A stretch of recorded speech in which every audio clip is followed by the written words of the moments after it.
প্রকৃতিকন্যা সিলেটের অন্যতম গুরুত্বপূর্ণ একটি সংসদীয় আসন সিলেট ৪, যেটি জৈন্তাপুর, গোয়েনঘাট এবং কোম্পানিগঞ্জ নিয়ে গঠিত। এবং এই সিলেটের সবচেয়ে জনপ্রিয় পর্যটন যে স্পটগুলো রয়েছে, সাদাপাথর, বিছানাকান্দি, রাতারগুল সহ, সেই স্পটগুলো কিন্তু এই আসনেই অবস্থিত।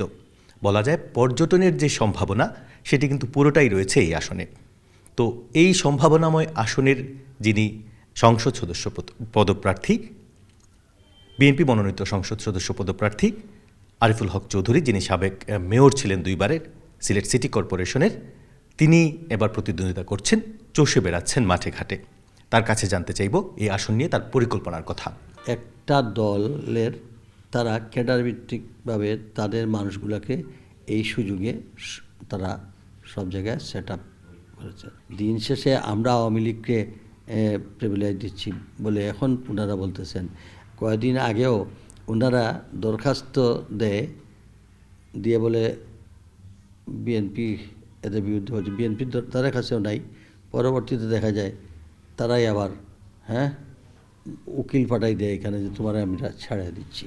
এখন মানুষ এটাও বুঝতেছে, আওয়ামী লীগে বলো আর বিএনপি বলো আর যাই বলো, কেউ যদি সন্ত্রাসী, রাহাজানি, ছিনতাই, মানুষকে বিগত 17-18 বছরের মানুষকে অন্যায়ভাবে নির্যাতন নিপীড়ন করেছে, তাদের রেহাই নেই, তাদেরকে আইনের আওতায়।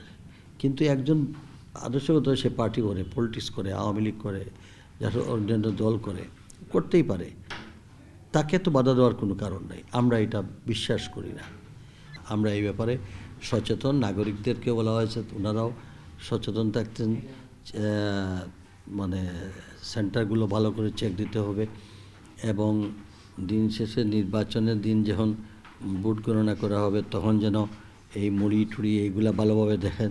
কারণ মুড়ি দিলেন 5টা, ভোট পড়লো 7টা 8টার, এইগুলা আমরা বুঝতে পারি। এইগুলা নিয়ে খুব আমরা অ্যালার্ট আছি এবং এর মাধ্যমে যারা শুনবেন তাদেরকেও বলতেছি যে এটা আমরা এই ধরনের ক্যাডার ভিত্তিক আমাদের লিবারেল ডেমোক্রেসি নিয়ে আমরা এই ক্ষেত্রে তারা খুব এখানে 2-4 জনের অ্যাক্টিভিটিস যদিও পুরোপুরি পাওয়া যায় না, কিন্তু অ্যাক্টিভিটিসে বোঝা যাচ্ছে। 72 ঘন্টা ময়েশ্চার লক সমৃদ্ধ লিলি বডি ওয়াশ, শিয়া বাটারের গুডনেস স্কিন রিপেয়ার করে রাখে সফট ও গ্লোয়িং।